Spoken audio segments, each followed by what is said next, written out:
Welcome to another episode of the Apex Perspective podcast.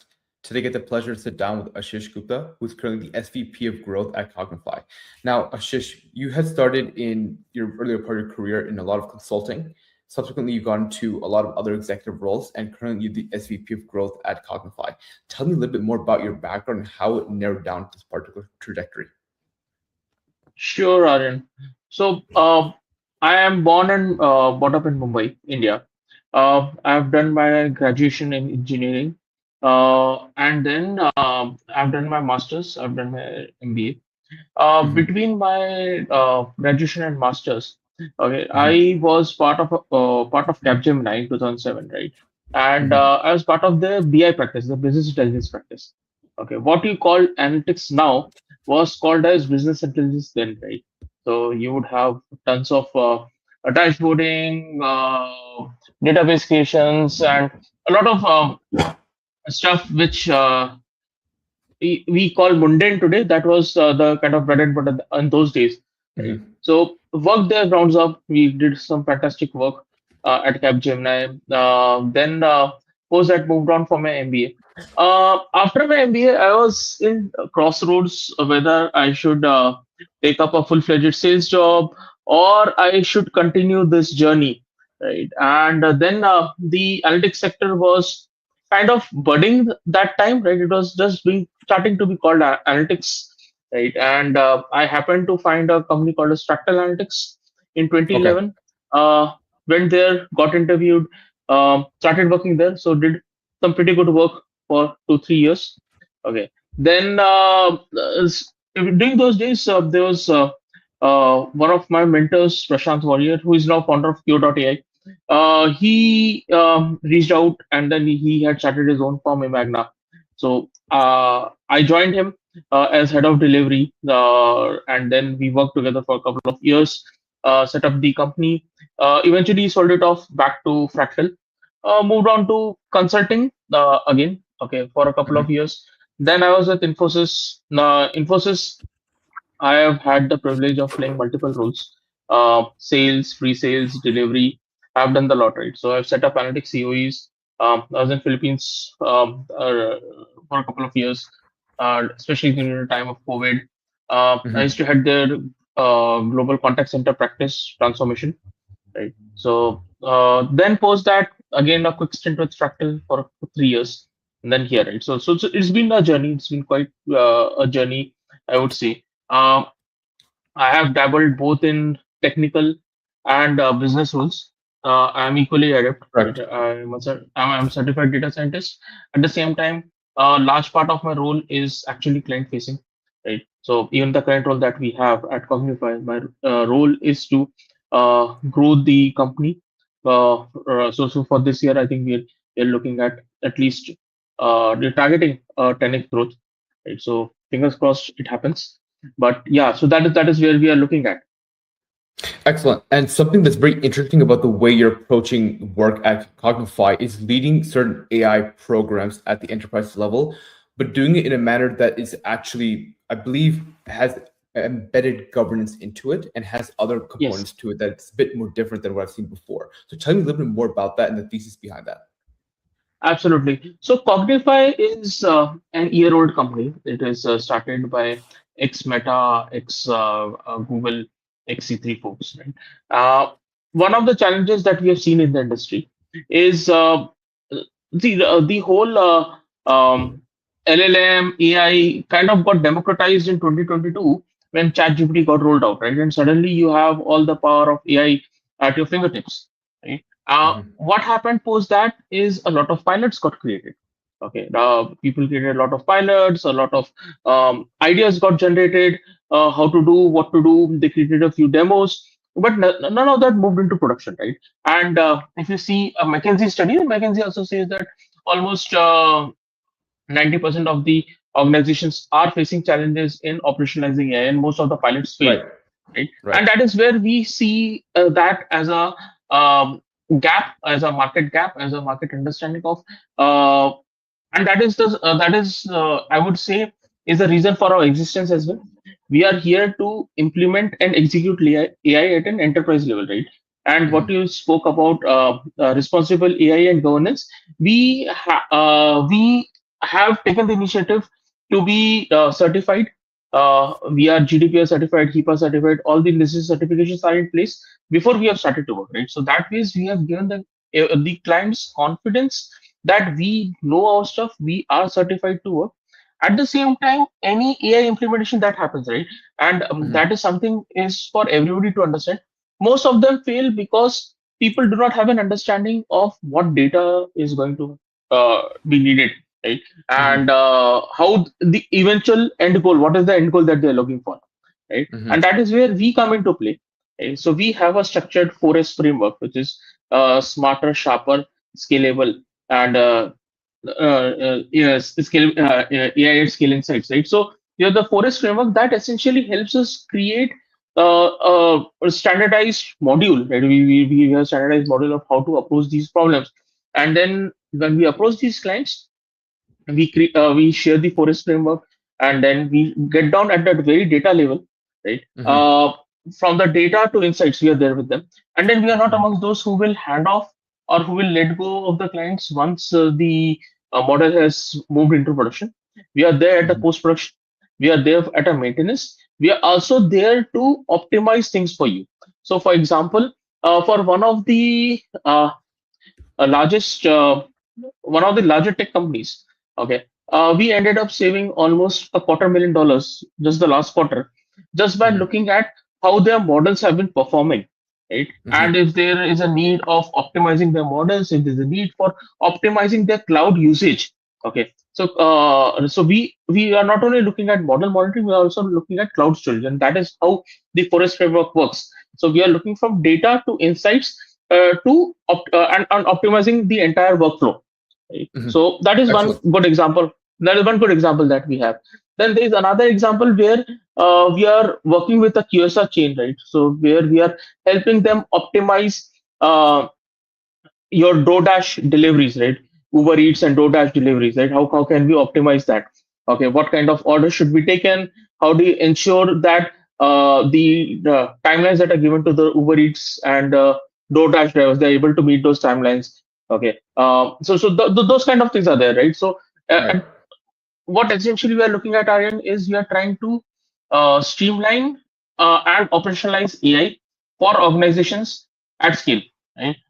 Right. Now, if you see, yes, just yesterday, okay, there was a news of Anthropic starting its own organization, right? So they started another organization with BlackRock and a couple of other investors, right? With the same goal of operationalizing AI. Mhm. OpenAI has a separate division for operationalizing AI. Right? Mhm. So, but then they cater to the Fortune hundreds, okay, Mhm. or the Fortune 200 at best, right? Mhm. But there's a large, uh, I would say, contingent of firms, right? I would not call them mid-size; they're large size, equally large Mhm. size, who are kind of left out of this of taking advantage of the AI enablement that we see across the organizations, right? And Mhm. that is the play that we have. Excellent. And I'm gonna move on and ask very some follow-up questions to that. Give me one Yeah. second. I'm gonna pause to fix the lighting really quick. Excellent. So a follow-up to that, a really interesting point about doing AI at scale specifically with what you're focused on as well is embedding financial operations with these AI programs. What I do understand about the financial part is that there's some sensitive information being dealt with, and doing something at scale with AI, dealing with sensitive information can be a bit more difficult. So how do you approach that specific problem with using AI at scale? Uh, See, the example that I gave you, Aryan, is not something which is proprietary financial information. Okay. Okay. So, for example, we call it FinOps, okay, financial operations, right? So, essentially, every cloud provider, okay, whether it is Google, whether it is Amazon, or whether it is Microsoft, each of them will share a line item at the end of the day to the finance organizations that this is your bill for the current month. Okay, Hmm. they do not double click on who is the user, okay, who has consumed the most tokens, okay, or which model has consumed the most tokens, which what is who has taken the most data out. And so there's no breakdown at a model level or at a individual level. At the same Hmm. time, a lot of these organizations also have a multi-cloud strategy. Okay, Okay. either multi-cloud strategy or a cloud plus physical SQL or some Oracle database lying around, right? So they have a Okay. multi-cloud, multi-tenant kind of a strategy. Now, in that scenario, it becomes even more complex. Now, for the CFO to understand, okay, if Amazon is saying X dollars, Google is saying Y dollars, is it X plus Y or is it a subset of each other, right? So there's no way he can understand. Okay, we bridge that gap, okay, by looking at the data, looking at the consumption data at a model and an individual level, and then rolling it up. Okay, so that And way then we it's not what? proprietary. Look at the So individual, and then what? we look at what are your consumption patterns, okay, Okay. which models are being are consuming most of your tokens or most of your data, right, and then most of your cloud usage, and then we take that snippet back to the business and ask them, do you really need these models, right? It's the same thing with dashboards. We used to do it earlier, okay, which used to call it as dashboard optimization. This is part of the model optimization framework, right? Now, Hmm. since we know, okay, these what happens are, and this is very typical in any AI organization, right? So people keep building models, and a lot of times these models have overlapping goals.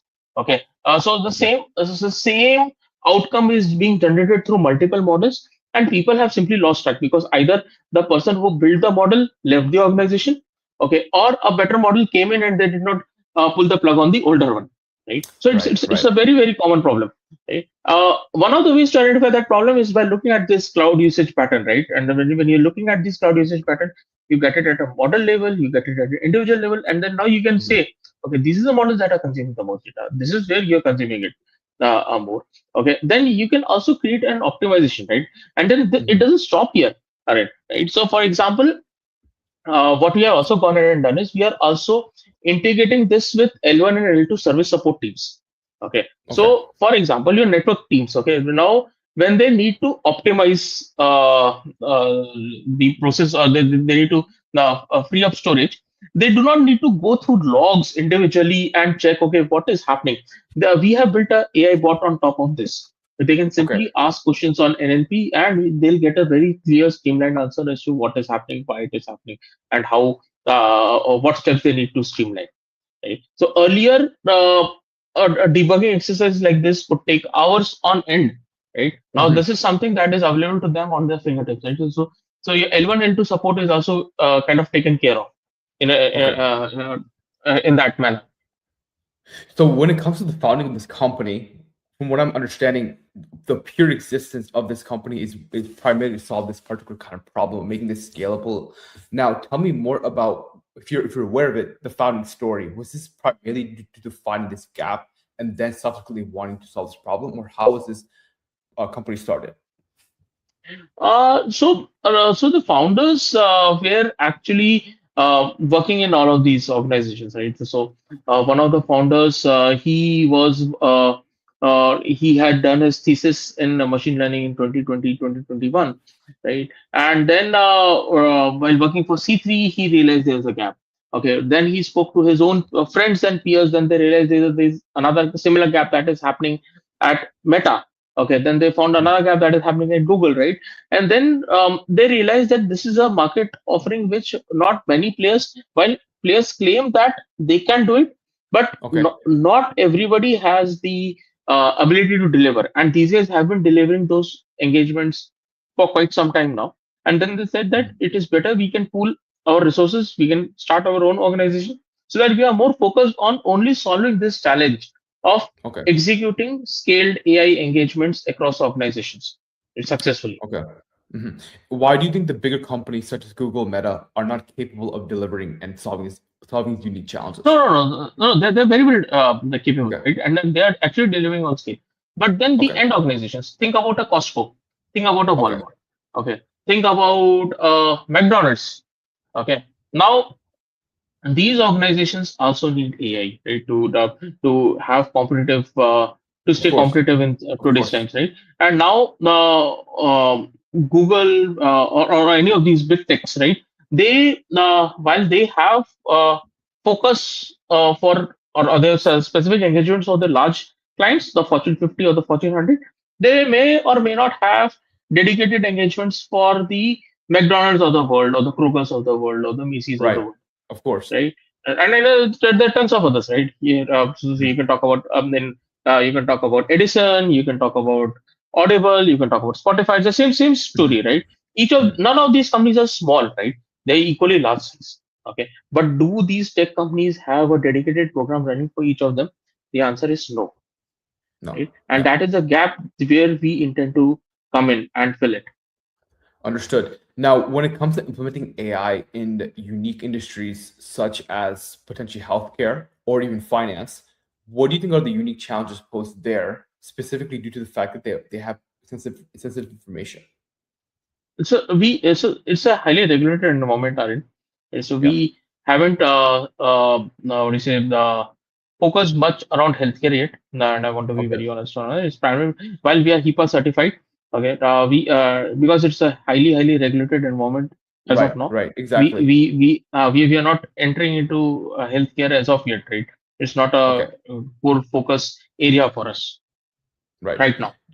At some point, do you think there it'd be possible to do implement AI at a scale in a scalable manner with these more sensitive industries, or do you think there's Yes. do you okay? What do you think will be Yeah. So required to make that happen? So for example, I told about this Q.A, right? Hmm. My ex mentor Prashant, he started this Q.A. Uh, just to give a quick brief of Q.A, it is actually it scans your X-rays, okay, and checks whether you have TB, right? So the goal of Q.A was to eliminate TB from the world, right? That was the thing that they started with in 2015, 2016, Hmm. right? And then now they have built and deployed so they have these AI models. You can upload the x-ray chest x-rays from anywhere in the world.